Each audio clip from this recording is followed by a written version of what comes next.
All right. And welcome back again to the Paisan Sports podcast presented by Elevation 5280 Sports. Dante DePlacido, joined as always by Zach Deal of What's the Deal Sports. So I've got to ask, what's the deal with the Rockies? I mean, I know they were bad going into this series, only 8 total wins. I think on pace to be the worst team in the history of baseball. Yeah, that's But going actually that's I'm pretty sure that's the worst 40. Where are we at right now? They were 8-30. I think it's the worst, like somewhere between 40 to 45 game start pace in the history of the sport. So I mean, makes last sense. year last year we were in that territory too with the White Sox, and we didn't think it was going to get topped, or we thought that the White Sox might come back and just do it again and be that team again this year. But it's shifted. So I don't know if that's a Yeah. positive thing for the sport as a whole. It's actually a But little bit alarming that two teams could be that bad. The Rockies are so bad. It's like wait, can, I can I forget finish my which. what's the deal? Can I finish my what's the deal first? Let me I mean, fish you the what. you got me rolling right now. So Respect the what's the deal. So anyway, what was I saying? So yeah, they were really bad going into this series. But even at that, I said going into the series because some Philly fans were saying they wanted a sweep, and I said, listen, no matter how bad a team is, a 4-game sweep is a tough ask. It's hard to do, let alone the fact that you swept them 3-0 earlier in the year. A 7-0 season sweep has literally never happened in franchise history, but that's how bad the 2025 Colorado Rockies are. I was about to say your 2025 Colorado Rockies, but this is a Philly sports podcast, but then I just remembered off the cusp that this is a Denver media company we're streaming live from.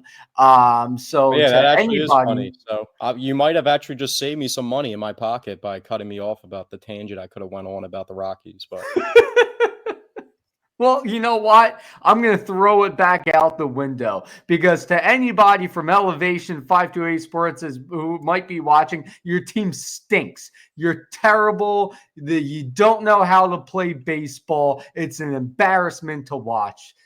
That's what's the deal. I'm trying to think because we actually do have Colorado and Philly or like I guess you have to consider Colorado as a whole since like that's where some of their teams reside as like Colorado as a whole, but it pretty much is the city of Denver. I mean, we had the Jokic and Embiid, like not actual beef, but like them being the two best players at their position in the league, and like the controversy behind that. So I mean, there is a little bit of beef there. I mean, the Broncos and the Eagles don't really have any beef Well, besides. the Broncos. Here's how you can tie the Broncos into the Eagles. The Broncos have the other guy who broke the color barrier this past season. We Riley thought we Moss. were all special. Yeah, we thought we were all special with Cooper DeJean, but the Broncos, a little bit of animosity there from my end because they're trying to take our special moment away from us. Granted, nobody even remembers Riley Moss after Cooper DeJean had a pick six in the Super Bowl and brought home the Lombardi. But still. Also, you know what? Quick side tangent. Very brief, very brief. Have you seen Exciting Mike's yet? I've seen it advertised on Instagram, but I haven't listened to it yet. Very good. I recommend it. What was kind of funny is midway through, Skinny Joe just showed up with a cheesesteak for them to do a cheesesteak review. That was like, what? That was out of nowhere. But anyway, back to the fight-ins. 7 wins in a row total, if I'm not mistaken. Best record in the National League, if I'm not mistaken. Top of the NL East, I'm not mistaken there. Things are really looking up right now. Yeah, it's been a positive stretch. I mean, they've been beating up on two of the worst teams, not like the number two worst teams, but I think you could classify these two teams as 29 and 30. I'd have to look at all the stats and compile them together, but it's probably the 29th and 30th ranked offenses in the entire MLB. I mean, the Pirates, what they put out there. Um, I mean, we saw them last weekend. Mick Abel made a start on Sunday, And I mean, what the Pirates put out there throughout their lineup is just absurd. I mean, Andrew McCutchen still bats in a significant spot in their order at the age of 38, and he just hasn't been the same Andrew McCutchen in quite some time. He Brian hasn't been the Reynolds is same batting. Andrew McCutchen since before he went to the Yankees. Yeah, It's been a long Brian time. Reynolds is a beast, and he's a really, really solid player. He was going off for the past couple years, but like he's not having a good season at all. I think he had a home run in the series versus us in one of the games. He had the one when we were up 5-0. I think who gave up that home run? Was that Kirkring? The 2-run home run to Brian Reynolds in like the 8th or 9th inning on the Saturday. I think it was Oh, Saturday night. I couldn't tell you. I do not remember who Yeah, that but the was. Pirates offense just, outside of O'Neill Cruz, they really have, I mean, nothing going on at all. And the same with the Rockies. Michael Well, Toglia. the Rockies, I mean, we put up a lot, with the exception of today, we put up a lot of offense against that team. Well, you're However, I playing in mean, a you're their playing in a starting favorable. pitcher ERA, if you look at the ERA for each of their starters, it's like 6, 6, 11, 6. Like, or Marquez might have been in the 8s, honestly. But yeah, Yeah, I mean, he's been they're. bad. I mean, that's not even. There's a lot of teams actually struggling significantly. Like, have you seen Kyle Gibson's numbers this year? They're I have absurd. not. It's like 16. He has like a 16 ERA and Hmm. 4 losses, and I think 0 wins. He has like a 16 ERA. Just gets tattooed every single time. That dude from the Red Sox I mentioned a couple podcasts ago, might have been last week. Tanner Huck was like the only player ever to like give up a certain like it's 11 runs and something else before like 3 innings or something like that ever. And it happened Hey, twice in a shout month. out to the Red Sox, man. They would they win 2 games against the Mets to help us out? Yeah, I mean their rivalry too, their rivalry week. We haven't even touched on how weird the rivalry week was, and just like how they set that up and they promoted It it makes as it like none of it makes sense. the Braves. The Braves played the Red Sox. That was Yeah. the rivalry team for them. That was the Since when Fox is thing that was that a rivalry. rivalry? Now, the Phillies and Pirates isn't a rivalry, but It's like a it feels like Pennsylvania. It's a the Pennsylvania thing. That's pretty much it. MLB has been trying to push this as a rivalry for years. Like no Philly fan hates the Pirates. No Pirates fan hates the Phillies. It's so forced. But speaking of pitcher ERAs, we have a guy who the last time he gave up a run, his ERA was sitting at 13.50. And now with 9 straight appearances out of the pen without giving up a run, 4 straight, if I'm not mistaken, without giving up a hit. Jordan Romano has just absolutely been lights out ever since they corrected his issues. Yeah, I think he's not the only one either. He's been pitching really well, but also Matt Strahm, I think, has allowed like 1 run in May. I think Orion Kirkring is like close to allowing only like 1 run in May. So they have a bunch of their top relievers returning back to form. It's crazy because right now, who do you think throws the hardest in the bullpen now that Alvarado's out of the mix? I think, I would say wouldn't you Kirk. consider Carlos Hernandez probably throws the hardest out of anybody coming out of the bullpen?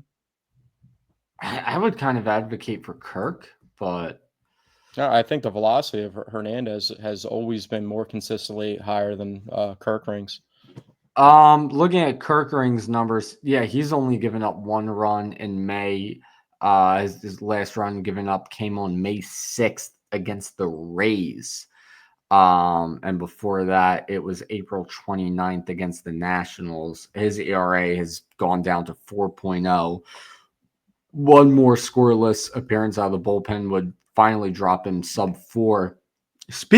By the way, speaking of guys being sub insert number here ERAs, I phrased that so awkwardly. Jesus Luzardo, after his great start yet again, he's now sub 2. He's back to being sub 2 with a 1.95 ERA. You know what the best Jesus Luzardo stat there is? What's that? Yesterday, when I checked, this could have changed over that time, but I'm pretty sure his WAR is 2.9, which is the highest of any starting pitcher in the entire league. And That Zach is Wheeler is insane. second, or Zach Wheeler's 5th in starting pitcher WAR, and then Jesus Luzardo is at 2.9, and he's first. So everybody said in the offseason that they didn't make a significant big move at all. And this is actually a perfect segue into a topic I wanted to talk about because um, sometimes it seems like the Phillies like to hoard their prospects, and it takes a lot longer of a time period for them to get going and then to be utilized in any form as an asset, whether it's them playing on the field and contributing for the Phillies, or if they want to use them in a trade, they're kind of just hesitant to do either. And the guy, Starling Caba, who they traded, the shortstop, for Jesus Luzardo, I think he's batting under 200 in the minor leagues right now. So when I was doing my research for the past like 25 years worth of like prospects, and I think when I got into like past like when I got into, I think it was like 2007 or 6-ish range. That's when there was only 20 top prospects that I could look at instead of 30 on the MLB website for those teams. But the Phillies really have never gotten burnt on trading somebody that was highly regarded as a top prospect and then having that person pan out to be a superstar player and the person that they got in return not panning out. A guy that we just saw retire, I think it was either yesterday or the day before, Gene Segura. We traded J.P. Crawford for Gene Segura, and J.P. Crawford's having a pretty good season this year, but the contribution that we got from Gene Segura and what J.P. Crawford gave for us those 2 seasons that he struggled until we moved on from him, it was definitely justified. I mean, you brought up when I brought this up to pre-podcast that Logan O'Hoppy's probably the one guy that we really whiffed on trading him for Brandon Marsh. The Brandon Well, Marsh Marsh story. is starting to play better He's playing better, lately. but he's not playing Logan O'Hoppe ball, especially for Either Hoppy's way, guys. at the time, it was the right deal to make because, like we've mentioned before, I mean, what was the alternative? Just have Ohapi sit in AAA this entire time. However, it does still sting a Well, bit I to mean, watch him he play could have. this good. Marshawn was a highly ranked prospect, but O'Hoppe was higher ranked. But you could have had him. You know, I mean, we spent all this time using Garrett Stubbs as the backup catcher. That could have just been Logan But it would have O'Hoppe. been a disservice. I mean, look how good Ohape is. It would have been a disservice to have I don't him know though, because as when a you look around the backup league, catcher or a AAA there's catcher this numerous entire teams. time. There's numerous teams that have 2 good catchers, like significantly producing that. There's like 4 teams this year that have like. Remember how I told you the Braves were starting that dude Doug Baldwin? I think Doug. I keep calling him Doug Baldwin. You're That's thinking the of the old Seattle Seahawks. Seahawks wide Yeah, no, receiver. Drake Baldwin, rookie catcher. He's going off this year. He's batting like 340 or something. And then they got what's his name back? Sean Murphy, and he's going off. Sean Murphy hit like 8 home runs in his first like 40 at bats or something. And then I'm pretty sure the Cubs have 2 very productive catchers. The Seattle's catcher is like tied for 3rd or 2nd in the entire. Cal Raleigh is tied for 3rd or 2nd in the league in entire home runs. We just saw the Cardinals last week, and they have 2 really good catchers. But these are different stories. You know what I mean? You talk about the Braves, that's a rookie who, is playing better than it probably expected at the moment. You talk about the other teams, none of those catchers are probably getting paid the amount of money JT is. It's not like you expect to have him split time at catcher or anything like that. And for Logan, I mean, this would be year 3 now as backup to JT, not just being I an mean, there's impressive other like that. rookie. I feel like the Phillies have like a roster. When I looked at their active players that they have on the roster, they got guys that are like like almost like too proven to where they like don't have any flexibility with the roster because they're just so dead set on what they have. Like Castellanos is like eighth amongst active players in RBIs. Bryce is like top 5. Schwarber's like in the top 15 or something. Schwarber and Harper both have, and I think JT's up there too, RBIs for active players, somewhere in like the top 50. But they have like such solidified active guys. They don't really move guys around. Like if there's other teams where their catcher's not playing that day and he's their DH or something like that, if he's that good of a hitter. And the Phillies have really just stuck to their guys. The only guy that they move around like that is pretty much Edmundo Sosa. I thought it was Well, interesting too, one the thing Edmundo Sosa stat about him talking about the Rockies. Yesterday, I think it was in the middle of the game, like 5th or 6th inning, and they brought up how Edmundo Sosa has 11 of his 23 hits up to that point of the year had come against the Rockies, which was pretty that is crazy. interesting. That's a pretty crazy The stat. Phillies, they do have a very deep roster right now. They have a deep roster pretty much everywhere besides the bullpen, which is hurting a bit. We'll get to that in a I second. see every time I look at the roster though is doesn't Max Kepler just like screams that he's just like a power bat off the bench. Like that's what he is to me. Yeah, And but they keep trying to make him this player. I was listening to the Talkin' Baseball podcast at the beginning of the week, so I think Kepler has played like at least 2 games since then. But there's a stat I think it was Monday or Tuesday when the podcast was posted, and they mentioned they were going through the league of the worst players in the league at like certain stats. Max Kepler had the lowest batting average in the entire league with runners in scoring position. He was 4 for 40 to start the yeah, season. Kepler's been underwhelming, but He had the was big hit today. I think it was what? Was it a double that drove 2 home? yeah. Yeah, although Harper was the one who originally put the Phillies on the board. Anyhow, outside the bullpen, which we'll get to in a quick second, the Phillies have a very deep roster. The starting rotation is at this point is very deep with the likes of the three, I would call them fringe guys in Taiwan Walker, Ranger Suarez, and now Mick Abel. From what we've seen out of him in his debut, the bat. I heard that Taiwan Walker is like there's no ifs, ands, or buts about it that he is going to the bullpen regardless of situation afterwards. Well, in either way, but anyway, and then you look at the hitters we have. You have Sosa, who's a platoon guy. You have Rojas and Marsh, who are now splitting reps in the outfield, and they're both playing very well at this point. It just feels like I all mean, around. Rojas' batting average has dipped. Like he's like batting like 260 where he was batting 300. So it's still good for him based off of like what you expect from him, but he's not batting that same and he's kind of dipping down towards like evening out to where we thought it was before. But if he can just like stay steady and get like keep it around 260, hopefully get it a little bit increased from there. But and he's splitting time with Brandon Marsh and they can keep it like that, then I'm fine with Yeah, that but anyway, situation. let's look at the opposite end of that spectrum. Guys whose batting averages are climbing. Um, Bryce Harper shaved his head. He's been on an absolute tear ever since. He's been on I think a 7-game hit streak since then.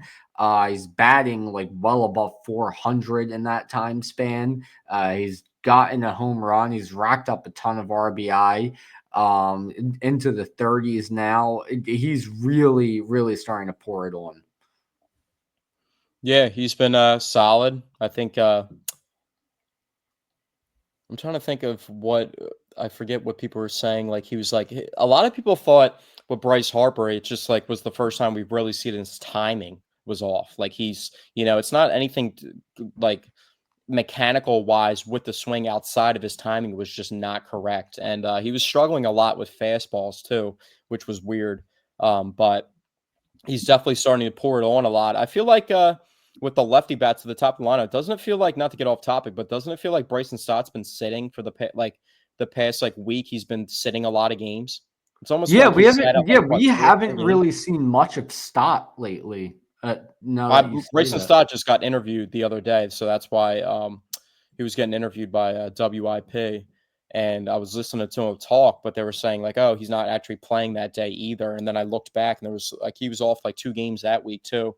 But yeah, the lefty bats at the top of the lineup, I completely believe in. And Bryce, it's not even like, when you talk about Bryce, it's not a long conversation because that's like the one guy you can always rely on. Yeah, You know and what I this mean? is So what it's we were not, talking about recently, where even though he was struggling a bit, it's Bryce Harper, so you knew he was going to get it going again eventually.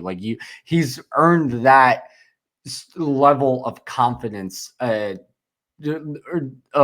faith, or whatever the word I'm looking for is. He's earned that respect at this point in his career, where if he starts off a season batting 232 as of May 12th, you still know he's going to eventually get hot and turn a poor season into a great season. And he did that in the span of 10 days.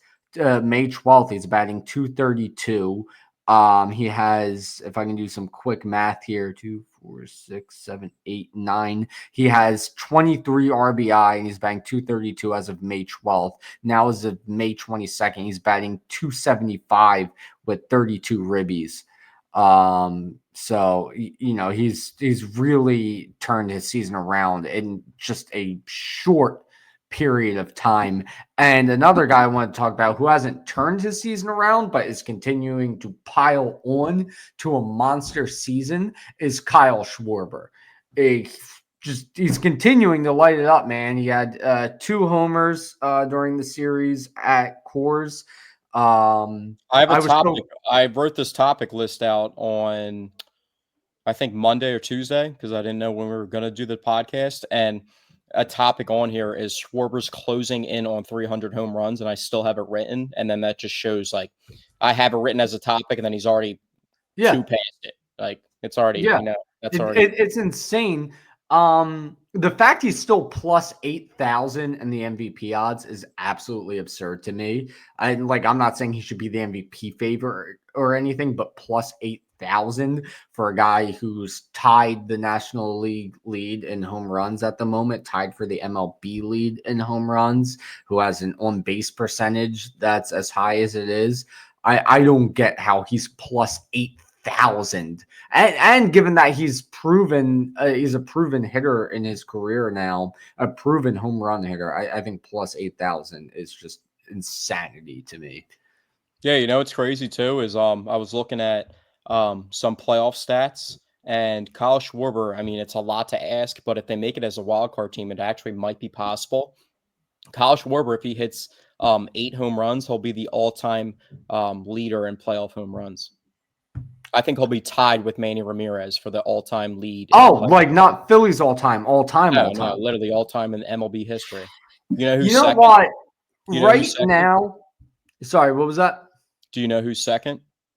Second all time. So first is Manny. Second, I'm gonna say it's another Red Sox. I'm gonna say Big Poppy. You will literally never guess this player. He's playing right now in this league. Okay, what division? I'm not going to tell. Just think about the MLB for the past decade. For the past decade. You said I'll never guess it, so I'm gonna assume it's not. I'm gonna assume it's not Judge. Um, I'm gonna go with a sleeper pick here. I'm gonna say Carlos Santana. No. Hmm. We can't spend too much time on it, but you're going to be shocked. Well, give me the division then. Jose Altuve, 27 career playoff home runs, but it makes sense when you hear actually. it too. Yeah, that makes sense. He's decade, how many times been playing in the postseason since like 2016, I want to say. So that makes sense. He also got ranked this year that he's playing left field this year. Their roster's crazy. And he plays in a Mickey Mouse ballpark at that. He Speaking got ranked of home runs in Mickey Mouse ballparks, I don't know if you saw Aaron Judge hit the shortest home run of his career, 328 feet at Yankee Stadium, which is just absurd. It might have been even less than that actually, but just absolutely ridiculous. But I mean, hey, you got to work with what you can work with. But real quickly, Jose Altuve got ranked with having the weakest arm of any outfielder in the entire MLB. That is interesting. Speaking of Jose, great segue. Lyman accidentally. I was going to say. I just checked what you said because I wanted to clarify it. And Kyle Schwarber has actually moved to plus 5,000, and he's like the 10th ranked guy on here. Let me see what my cash out may be then. I put money on Schwarber to win MVP just with the idea of eventually taking the cash out. So let me see what I'm at the moment. But anyway, real quick before we transition out of Phillies talk, or maybe not real quick because we might talk about this for a minute. But with how good the things are going with the Phillies, we received some terrible, terrible news that our best reliever, our closing pitcher, Jose Alvarado has been suspended 80 games, ineligible for the postseason due to PED use. Yeah, the first thing that I think about when I hear that, we talked about how he has an obsession with espresso shots, like drinking 10 a day. I feel weird personally. I drink them myself, but I feel like if I drink more than 2, then I start feeling crazy. And he's drinking 10. So that was kind of a red flag when I heard about that and we brought that up last week. I was kind of like saying that seems like it's an issue in itself. Like that's not normal. And the way that he like drinks them, I might actually have the screenshot of the MLB.com. Oh, here it is. So Phillies closer Jose Alvarado is a walking talking tower of caffeine, drinking upwards of a dozen or more coffees a day. Coffee is life. That's the tattoo on Alvarado's pitching hand, and it speaks the truth. According to Matt Gelb of The Athletic, Alvarado has a strict ritual he follows every day, highlighted by a steady diet of brew.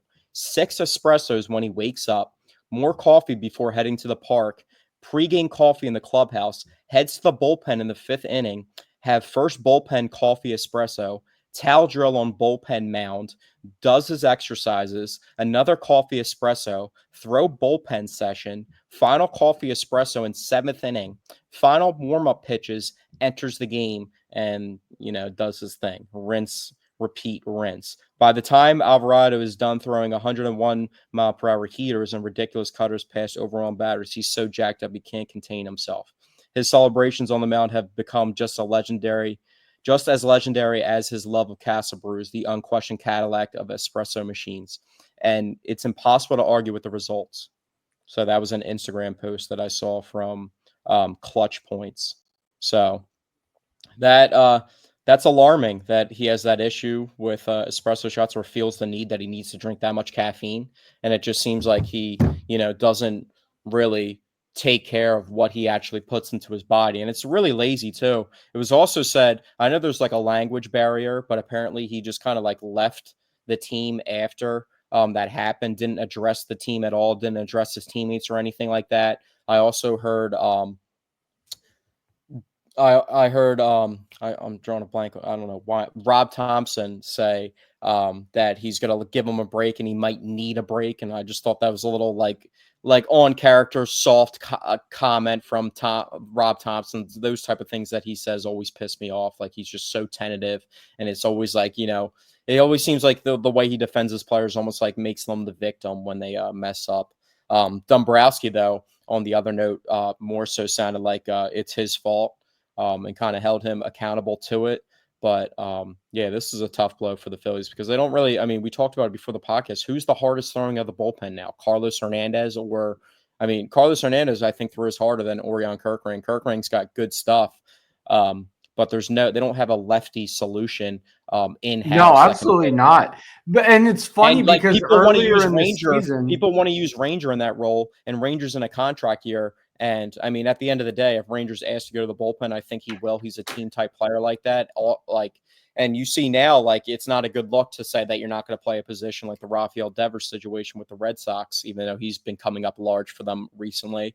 But Ranger, as good as that is as a replacement as a lefty, and he can give you innings, he's topping out at 92 miles per hour. He's not topping out. Yeah, he's not a bullpen guy. What's interesting is earlier in the season, we were talking about how the Phillies bullpen, there were some good lefties there, but there weren't really any righties we could depend on. I think when I looked it up, I'm pretty sure Tanner Banks has the most innings pitched out of the bullpen, which obviously, I think all the high leverage guys are all have pretty much have 17 to 19 innings pitched, but Tanner Banks has been their guy that's been giving them the most amount of innings coming out of the bullpen. And didn't he allow a home run? Was it last weekend? I think he might have allowed a home run. I think he was the one that gave up the home run to Brian Reynolds. I think that's what it was. I'm pretty sure it could have been, but either way, we've gone from having dependable lefties, no righties we could really lean on in the bullpen because of how poorly Kirkering and Romano were pitching at the time, to now our two top guys are raised. I would say at this point, well, maybe not Kirkering's the second top guy, but Romano right now, he's pretty much our closer. He's our most dependable arm in the bullpen. He went from being our worst reliever to the way he's pitching now. In my opinion, he's our best reliever in that bullpen. So everything has come kind of flipped completely. And obviously, Jose, that's a huge blow. The thing that really kills them is the ineligibility for the playoffs. Like we could get by for the rest of the regular season, but to not have him, we're not Well, even that's the actually rest of the regular season, that's the just first thing that until I think about. August. The first thing that I think about is I asked myself when I saw that randomly. You sent that to me on Sunday, and I was watching MLB Network for like a whole hour and a half, and it didn't even get mentioned. And then I saw it on social media, and then I saw breaking news on MLB Network. So they were like behind the curve on that. But the first thing I thought to myself was, if they need him when he comes back, like sometime in August when he comes back, if they need him, would you personally want to use him in a high leverage spot? Like if you absolutely need him in the regular season, knowing that like you're not going to be able to use him in the playoffs, you might as well just like use a different route. You know what I mean? Use a different guy. Or like if you're in a situation where you need to get into the playoffs and Jose Alvarado's available, but you know he's not going to be available for the playoffs, would you use him in a high leverage regular season spot if needed? Absolutely. And at first, my first thought was that I wouldn't even bring him back before the regular season ends, because you want the guys who are going to be in the postseason. And I heard somebody also put out like a theory where the Phillies could use this as like an asset to just outright just trade Jose Alvarado, which kind of sucks that they would move on, but just I get wouldn't he's I wouldn't he's trade a, him. But what I was getting to was, at first, my first thought was, don't even bring him back, because what's the point bringing him back just in late August? He's not even going to play in the postseason. Just bring him back next year. But this is a 162 game season we're talking about. These relievers, they throw a lot of innings. So if you can have Jose back for like a month and a half, just to keep those other bullpen arms fresh, then absolutely go for it. one guy I was looking into that I sent you when that happened. I was trying to find guys throughout the league to figure out. Like I was looking at the Rockies are so bad, and the only person that's like enticing on the roster to trade for might be like Brent Doyle, but he's pretty much just Johan Rojas. You know what I mean? I didn't know Brent Doyle had like a couple Gold Gloves racked up as a center fielder. Also, when I watched the Braves this past couple days of the weekend, like Michael Harris makes the most ridiculous. Like we talk about Johan Rojas's defense, he's not even the best center field defender in the division, and it's not even close. Michael Harris is so much better than him on defense. But Marsh made a great play in the eighth inning today to save a run. That was a fantastic running catch. Did you see that Dalton Varsho play from like last week where there's a picture of him like 15 feet in the air? Oh yeah, I did that see is that. ridiculous. But the person that I saw was actually, it was ironic when they acquired Jose Alvarado back in, what was it, 2020 when they got him. I think it was like somewhere right before or around COVID time. It was a 3-team trade. The guy that was involved in that trade is the guy that I want to bring back to the Phillies as a lefty bullpen arm, and Garrett Clevenger of the Tampa Bay Rays, who has I think the last time I checked has a 2.1 ERA. And I think I have the screen. I might have the screenshot of the trade. They need to make a trade for somebody. Now, I mean, the bullpen was already hurting. It started playing a lot better, but now with Jose gone until August and without the postseason, they definitely need to make a trade for another arm. Yeah, so the Phillies sent Garrett Clevenger to the Los Angeles Dodgers, and Tampa Bay sent Alvarado to Philadelphia. This was 2020 in the off season, so it was like right before 2021. And there was another like Paulson, I forget his first name, that went to the Dodgers or went from the Dodgers, Graham Paulson or something like that. But they had Garrett Clevenger on the roster and traded him. And right now, Garrett Clevenger on a team like that, the Rays' record's not that bad, but it's probably not sustainable of what they have going on. He's actually pitched a couple times. The last time I checked, his ERA was at 2.12, and that was May 17th versus the Marlins, and he pitched an inning, allowed one hit. And he's pitched 2 times since then, and his ERA is actually down to 1.89 right now. And he has 19 innings pitched and 24 strikeouts and only 4 walks. So has only allowed 3 home runs on the season, 4 total runs. lefty arm. I'm pretty sure he's on an expiring contract, if I believe.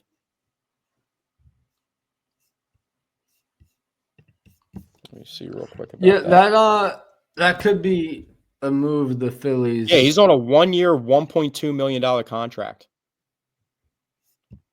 So, Yeah, I mean, that's definitely a move the Phillies could make. They need to bring somebody else into this bullpen, obviously, but that's going to do it for the hold baseball on, real talk. quickly. I got a couple things I want to bring up real quickly, and that's that. We'll just breeze over them. Ronald Acuna is set to return, I think, tomorrow for the Braves. So, yeah, they're playing good baseball. I think weren't they the only team ever to get back to 500 after starting 0-7 in the history of baseball? I'm pretty sure that was the case for them. So that's pretty crazy, and they did it before like 50 games played. So he's coming back, and I think Spencer Strider's like on his way back, like in the next month or something like that too. Oh, and also just I feel like everyone's like talking crazy smack on Juan Soto, but he's always made the guy hitting behind him better in the lineup. Like Pete Alonso's having a career year. Aaron Judge is Aaron Judge, but Aaron Judge benefited from having Juan Soto. So Juan Soto specifically himself's not performing the best, but I feel like he's still Listen, I know impacting. you're trying to stick up for Juan Soto right now, but the way Juan Soto is acting along with his performance on the field, I think there's no sticking up for But man. there's a lot of stuff we could get into with that. Hell, there's like but we don't have time for all that we right don't got now. time for But that. We also really didn't talk about Mick Abel and what he actually did at all. I mean, he had I mentioned it. I brought it up. 9 We don't really strikeouts. have time to fully Yeah, I go just want to into it. breeze But over shout real out quick. to Mick Abel, man. Mick Abel, 9 strikeouts, 84 pitches in 6 innings, no walks was the biggest thing for me. Didn't walk a single batter, and 62 of his 84 pitches were strikes. And it wasn't like he was just he looked phenomenal, man. But He I looked already hear really, Mick Abel really being good. brought up in trade rumors, and that probably has to do with the horrific Aaron Nola contract that Aaron Nola just, I think he's coming back from the injured list, but that Aaron Nola contract might be the reason why Mick Abel and Andrew Painter can't coexist with each other. So that would be a real big shame for him. It's already a shame they had to send Mick Abel back down to AAA. But anyway, it is time for my Meatball of the Week. And my Meatball of the Week is an entire organization. I'm talking to you, Green Bay Packers. I'm talking to you because you came out in the playoffs. You ran the tush push yourselves multiple times. And then you said, you know what? We got to get this play banned because there are safety concerns with this play. It doesn't seem like you're that concerned if you're willing to run it 4 different times in one game. But guess what, Green Bay? Your plan failed. It's not banned. It's here to stay. For now, at least. But it's here to stay. The tush push pushes on. Green Bay Packers are my Meatball of the Week. I mean, they weren't even. I feel like, Green Bay was obviously pushing the agenda, but like the way it's funny because I read an ESPN They're article. the ones who brought back the proposal to ban the tush push. I know, but I read an ESPN article, and it's funny because the way it was addressed, how you would think that it's like everybody's coming against the Eagles. The ESPN article that I read was it was the Eagles and the Bills. So the Bills were using it a lot, just like the Eagles were. But the Bills also, on the other hand, are against it and trying to outlaw it, which is hilarious and just because they can't. so And the only hypocritical. reason why is because they can't run it effectively. If they were doing it as effectively as us, there's no way they would want it banned. Sean But they're McDermott not is that like good at it. Sean McDermott is probably the closest thing, like a step down from Chip Kelly of like the most hated former Philadelphia coach that there is. Sean Especially McDermott that was with the Eagles? he was their defensive coordinator. When? Sean McDermott for a I hot don't minute. recall this. Here's the thing. I remember Jim Johnson. It was 2009, 2010. What I was about to say was I remember Jim Johnson, and then I don't remember who any of the coordinators were up until holy shit, what was his name? The defensive coordinator with Chip Kelly. Bill Davis, was that it? I don't think that's right. It was something like that. Yeah. Was that his name, Bill Davis? Yeah, he was horrible. Yeah. Yeah, So I'm I pretty sure it was remember. Taylor. Yeah, and then it was Jim That was the Schwartz. nerdy looking dude. Yeah, and then it was Jim Schwartz, and then Jonathan Gannon, and then Sean Desai, Matt Patricia, and now finally a true Italian legend, Vic Fangio.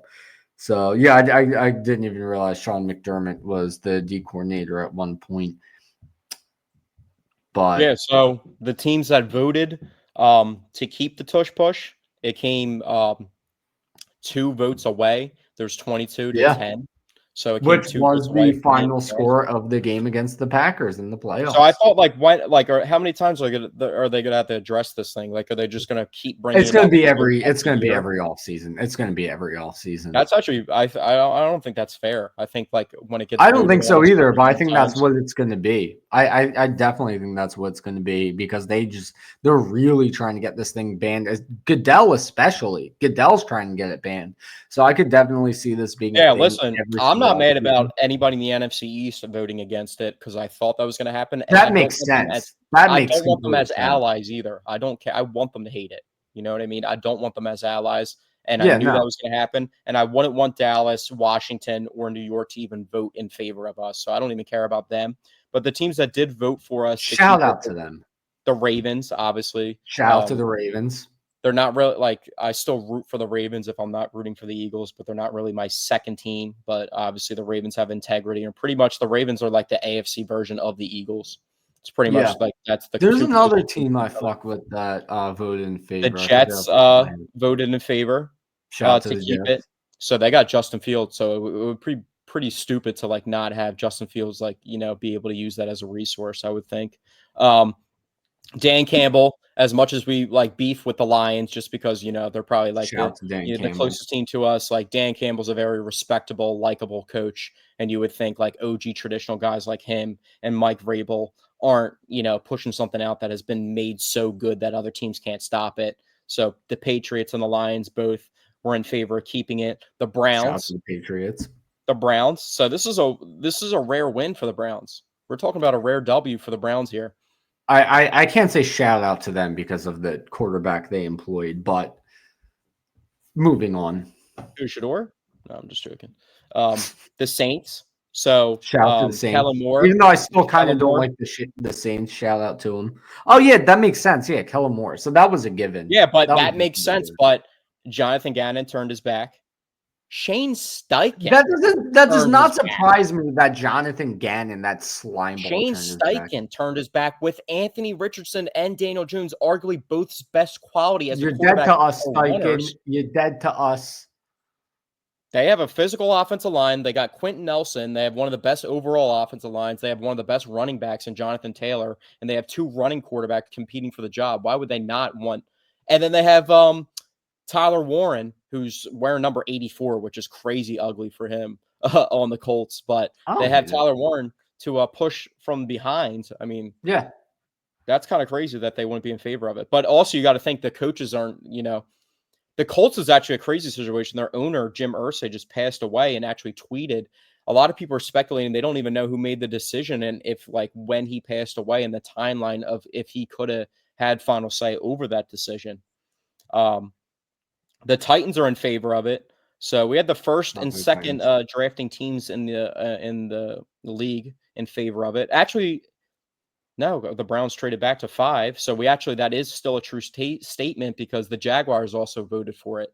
Shout out to the Jaguars. So, Well, that also wait, no, they don't have a connection to Philly anymore. Do they? No, they don't. and Mike McDaniel, also of the Miami Dolphins, voted in favor as well. So those are the teams that are with it. It also got a little bit crazy inside the meeting. So let me read this ESPN article, a little excerpt from it. So I thought this was very interesting. I thought I was going to read a casual article. I've never heard Jeffrey Lurie act out a character or act this animated or, this is something that was like confirmed by multiple people. Usually Howie kind of, has maybe had like a moment or two. We knew we know that Nick Sirianni's had some moments as well of some outbursts. most notably of the Browns this past season. But for Howie, for Jeffrey Lurie, this was actually kind of interesting. So this is what the ESPN article reads about the how it went down in the meeting when they were voting on this. He pulled out all the stops, one source close to Lurie told ESPN. He knew he needed to throw a Hail Mary. Toward the end of the speech that lasted close to an hour, Lurie made an off-the-cuff analogy. He told the room that regardless of whether the play was banned, it was a win-win for the Eagles, adding that it was like a wet dream for a teenage boy to create a play that was so successful that the only way for it to be stopped was for it to be banned.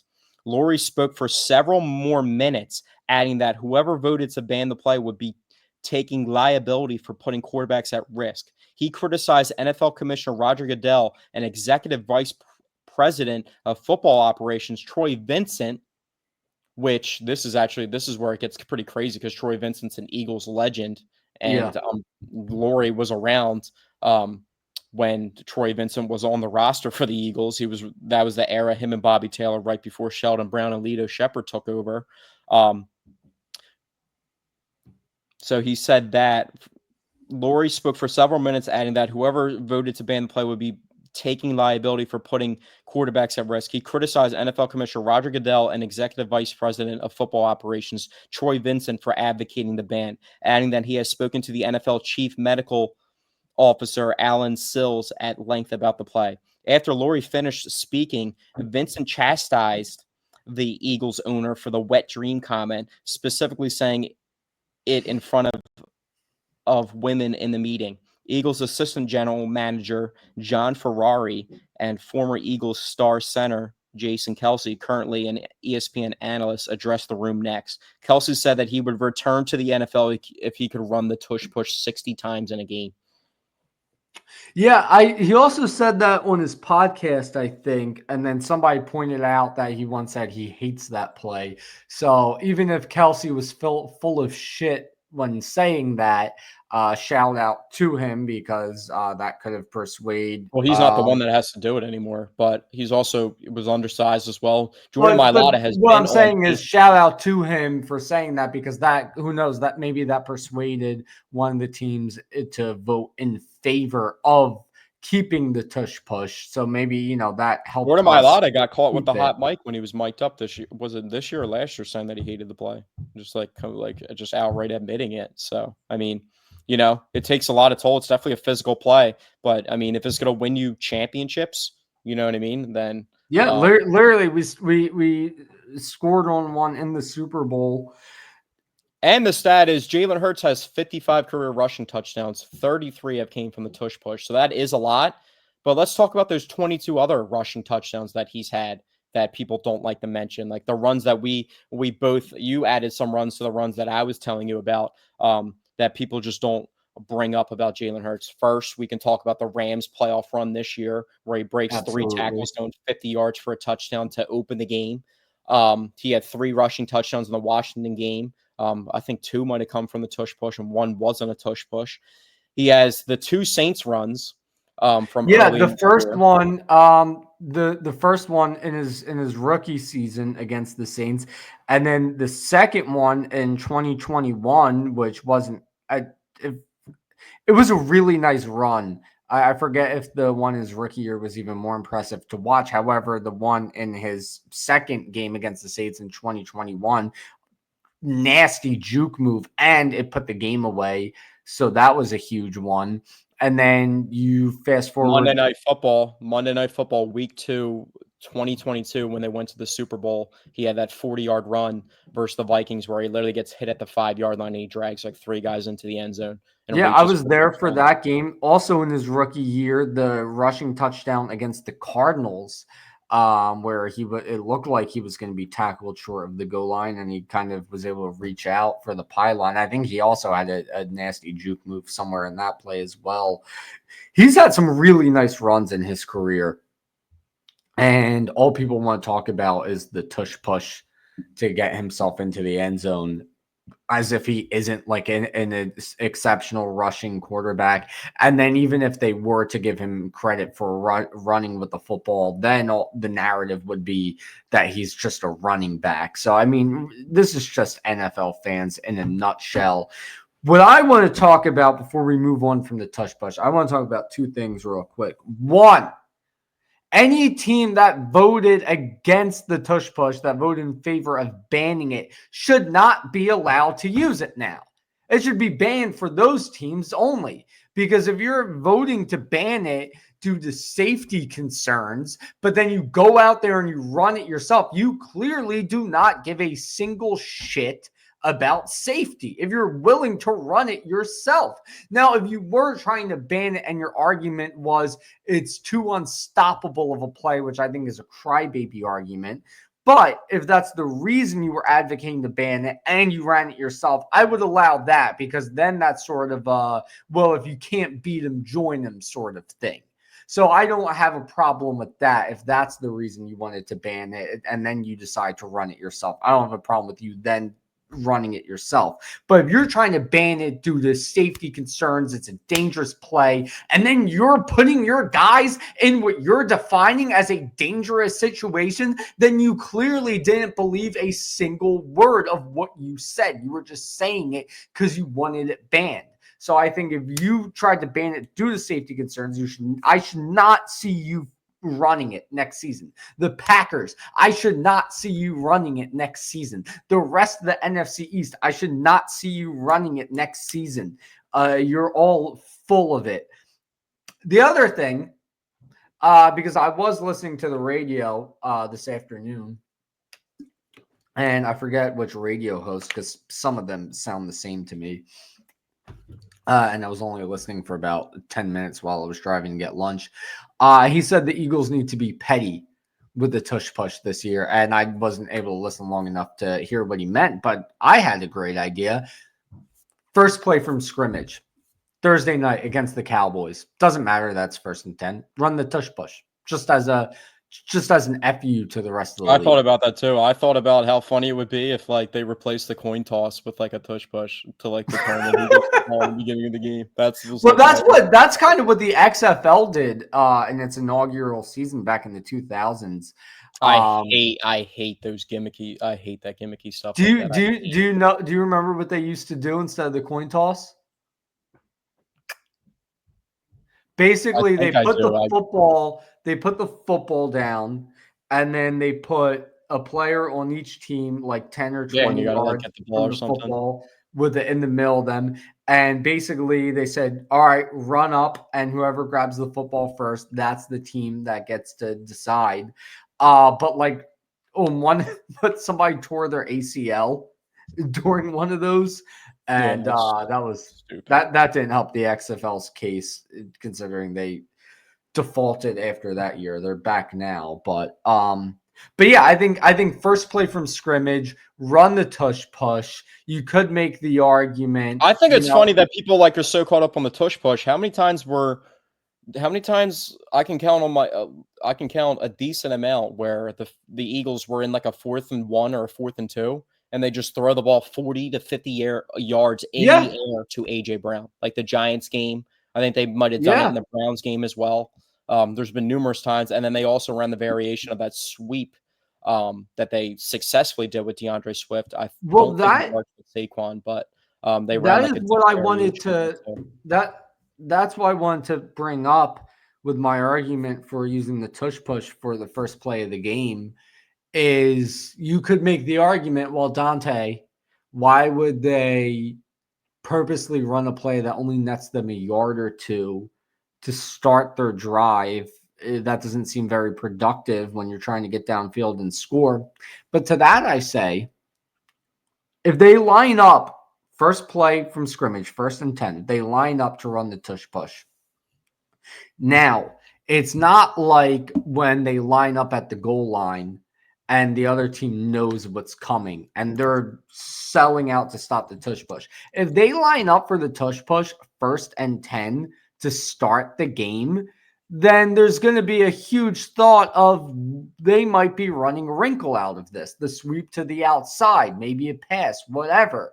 They're not going to sell out to stop the tush push. So if you tush push it, then you can get 3, maybe even 4 yards off of it in that scenario. And that's a solid gain for 1st and 10.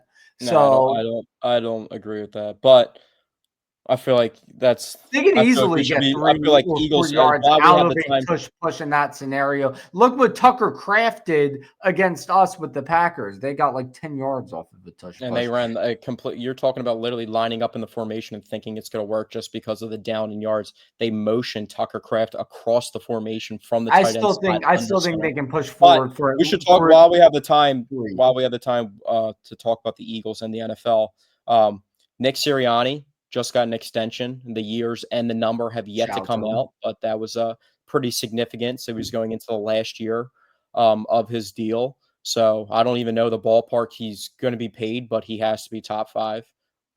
This obviously doesn't count against the salary cap. So I think Nick Sirianni definitely deserves, especially what he's had to put up with, especially last year, how there wasn't even belief that he could possibly be back for this season unless it went the way that it did go.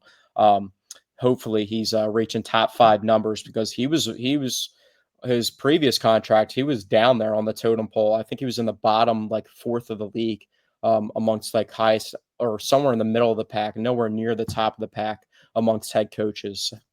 So he obviously didn't come in with the most pedigree. He was an offensive coordinator for a little bit of time and a wide receivers coach. He wasn't like a former head coach from a different spot or a longtime coordinator or anything like that. But I'm just hoping that the Eagles treated him well, which I do think they will. And I'm really in favor of this extension. And it just seems like they've had so much success. Like Doug, those Eagles teams under Doug, it was kind of like lightning in a bottle, and they kind of flared out, and it was kind of just putting a Band-Aid over the team for a couple of years, it felt like, until his belief in Carson Wentz was pretty much what did him in, staying with Carson Wentz for that long. If he would have pivoted to Jalen Hurts, maybe Doug would have had a little bit more time with the Eagles. But I'm very happy that Nick Sirianni is going to be the head coach for the Eagles moving forward. Also, A.J. Brown has been vocal on a couple things recently. One of the things that he said was the Cowboys are now a team to watch out for. I also don't know if you saw his comments about like what he said about people struggling with like porn addictions and stuff too. His teammates and NFL players struggling with I like did porn not see addiction. that. No, that's Yeah, interesting.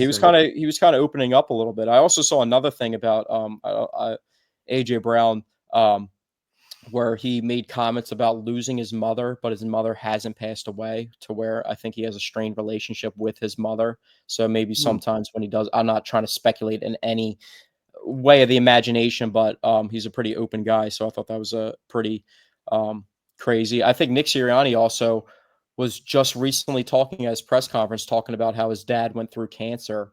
And I did not know that his dad was going through cancer. So there's some personal stuff that some of these guys, maybe they're acting out at certain times when their home lifestyle isn't the most stable, and they're just humans at the end of the day. So thought that was interesting. Little tidbits there about those guys. Another thing that was interesting about the NFL before we move on to some basketball talk and get out of here. They just introduced the Protector of the Year award for offensive linemen, which I'm a big fan of. I feel like this is this opens up an avenue for guys like Lane Johnson to solidify their Hall of Fame case. And when I first thought about like the Jose Alvarado situation getting suspended for PEDs, and the thing about Jose Alvarado was he got suspended for PEDs, and it was like not natural testosterone. It was artificially produced testosterone. So it was like an outside source of testosterone that he was using in whatever product. Lane Johnson also has 2 suspensions of PED use in his career, which you might think that Lane Johnson is just an automatic Hall of Famer, but that might not actually be the case for Lane Johnson. Well, I hope he does become a Hall of Famer, but in the interest of time, they have not also opened up the. They have yet to open. You don't have any comments on the Protector of the Year award? Oh, yeah. Well, I like that. I think it came a little too late. I want to say a little too late, but I mean, imagine all the Eagles to have won that award over the years if it came sooner. Imagine if the award was introduced in, let's say, 2009, the year Jason Peters came to the Eagles.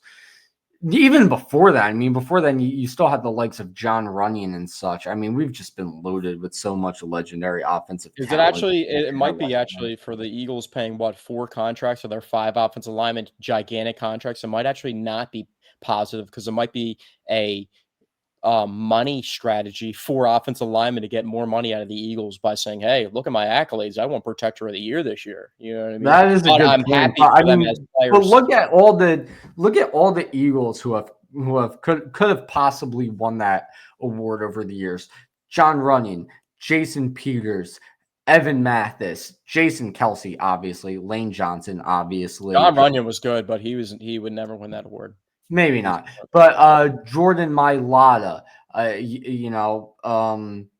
Brandon Brooks could have won it at some point with how good he was. Brandon Brooks when he was good too. premiered. I don't know all the other guys you mentioned. Brandon Brooks would go like an entire season only allowing 1 QB pressure the whole year. Brandon Brooks was You got to think of the players that insane. also played in that era too, that were around Yeah, there. well, the point Yanda, is Joe the Thomas. Eagles could have racked up a lot of those awards by now.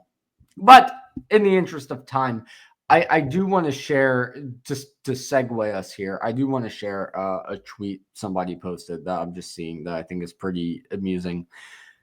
The tweet reads as such: I've never seen a star point guard named Tyrese send a game at Madison Square Garden to overtime with an insane shot, only for the Knicks to take the lead at the start of overtime and then collapse again and lose to the team with the point guard named Tyrese.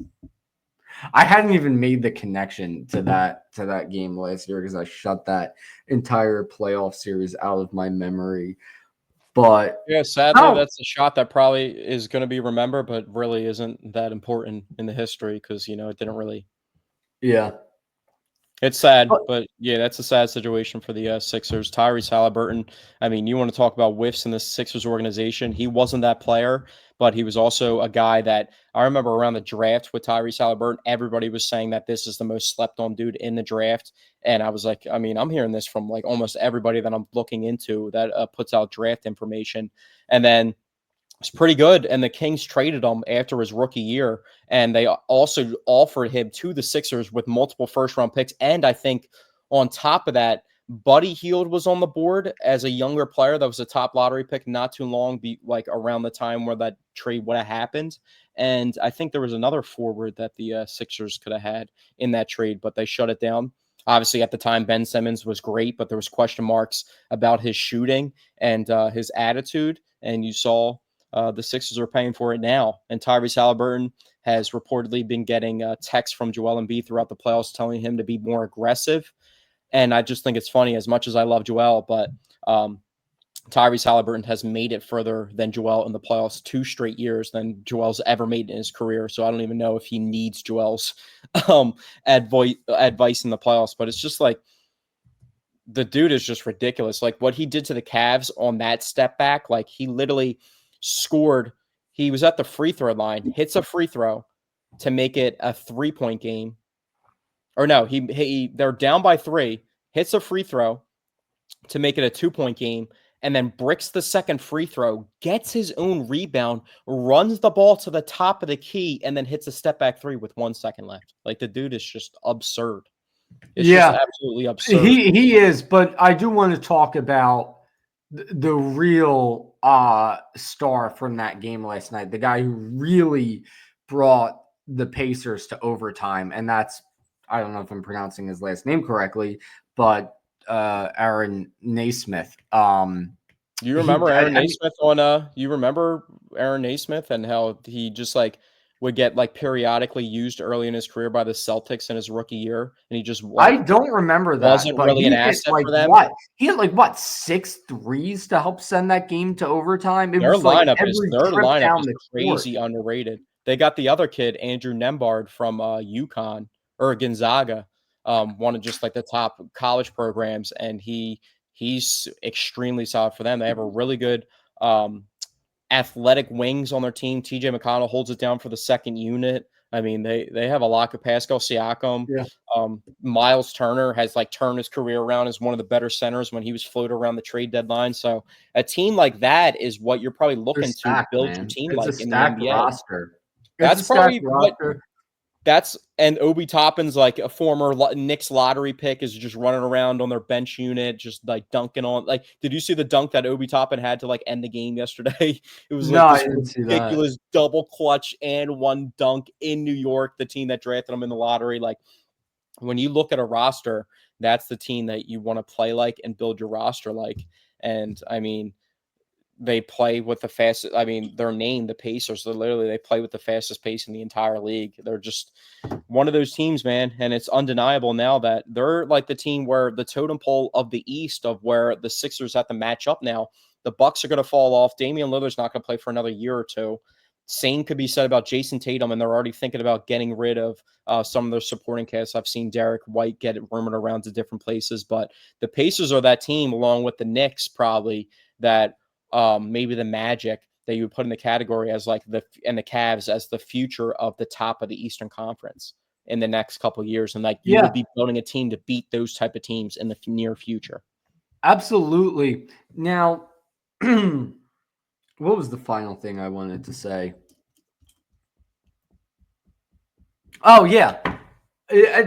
Listen, what happened last night puts a huge smile on my face because the Knicks fans, after advancing to the conference finals, not even winning the conference finals, decided to throw a huge party in the streets like they had actually won anything. They've won nothing so far. At least when you win a conference finals or an NFC championship or a National League pennant, there is a ring involved in that. There's a banner involved in that. It's not the same as winning it all, but there's at least a victory there. You've won the National League. You've won the NFC. You haven't won anything by advancing to the conference finals. You can't say there's nothing you can say that you've won.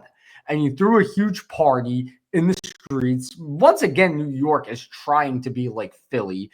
And on top of that, Philly gets so much hate when they do it. Everybody's like, oh, typical Philly fans. Oh, look at them destroying their city, blah, blah, blah.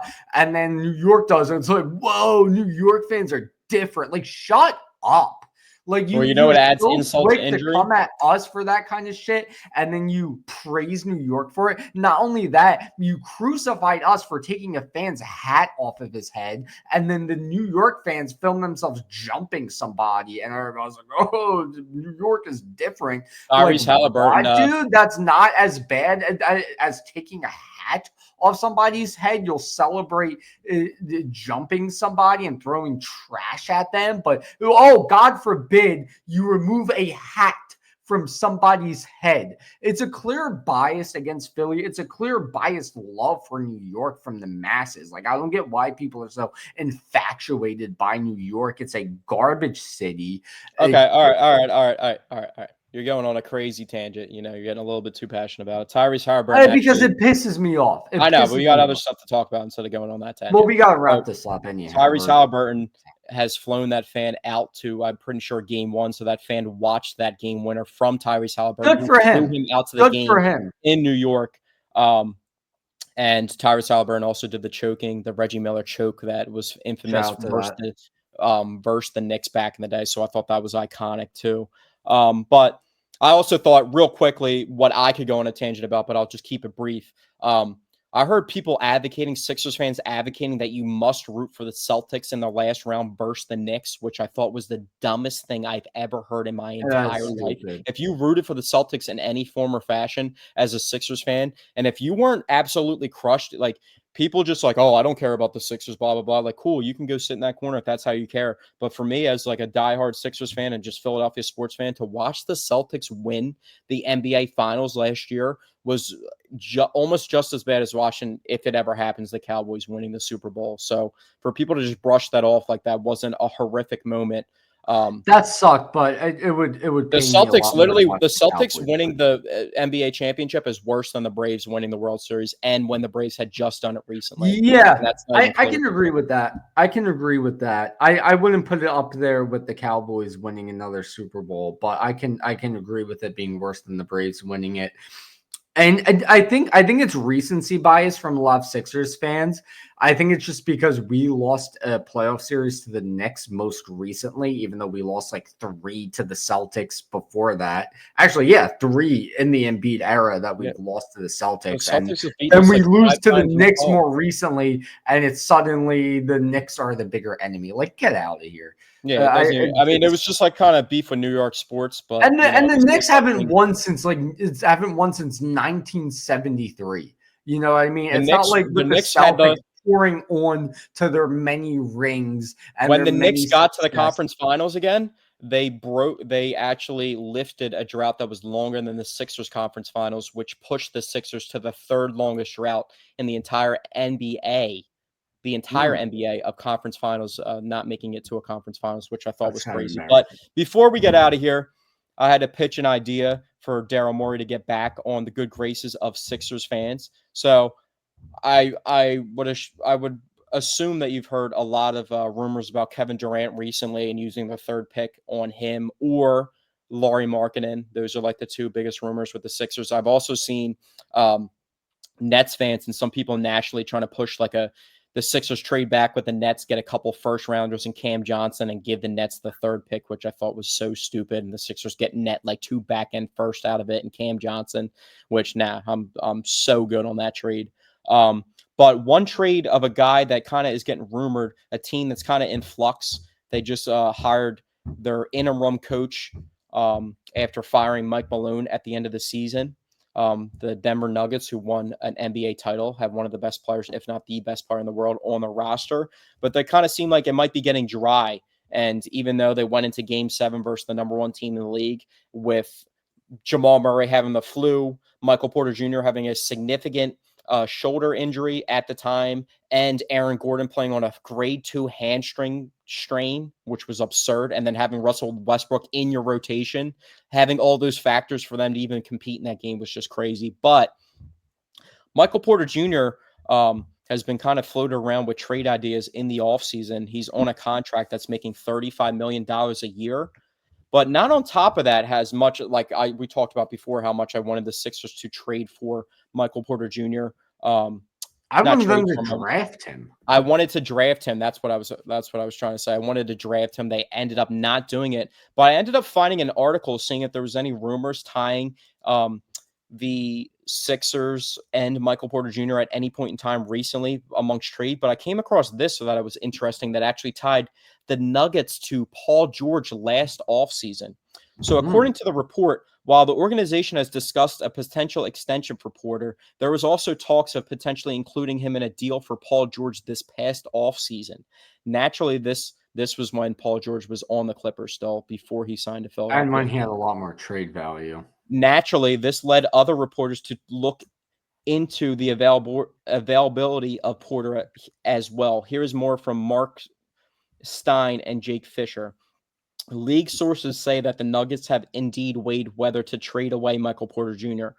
What began with the Nuggets exploring the feasibility of trading Porter for Paul George this past summer before George bolted from Clipperland to Philadelphia in free agency has expanded to internal discussion this season, sources say, about whether such a step has been considered even more strongly now. The report speculated that perhaps Denver could prefer to move Porter for 2 starting caliber players rather than one notable name like Levine. I mean, obviously that Levine got traded by them, but that was a report before Paul George left Los Angeles to them. So the the Nuggets were already interested, along with like the Golden State Warriors, in Paul George. Obviously, we've seen a season of Paul George not being the same player, but if Daryl Morey could fleece the Nuggets for Michael Porter Jr., and this is what the trade would look like. I've already mapped it out, and this is what I would be willing to give up. So the Sixers would get Michael Porter Jr., Zeke Naji, who's making $8 million. This is just salary cap wise. So these 2 next guys outside of Michael Porter Jr. guys are going to be cut because you're just getting them back to match the salary to make it happen. and you're just going to move on. So you get Michael Porter Jr., Zeke Naji, and then a former Philadelphia Sixer. Could you name that former Philadelphia 76er? Jeremy Grant? He's not on the Nuggets. He's on Portland. No. Wasn't a bad guess, though. Same position. Give me a hint. Can't we give it away? He's probably the most notable player. What year? Tell me what year he played for the Sixers. I'm trying to think of a good hint I could give you. He played with Ben Simmons and could be seen at times in his role with Philadelphia, which he never lived out with for any other team, that he was like a dollar store Ben Simmons with not that anywhere near the athleticism. Ooh. Like passing, had traits of passing, rebounding, and occasional scoring. Like that's what I mean. I'm stumped. Dario Saric.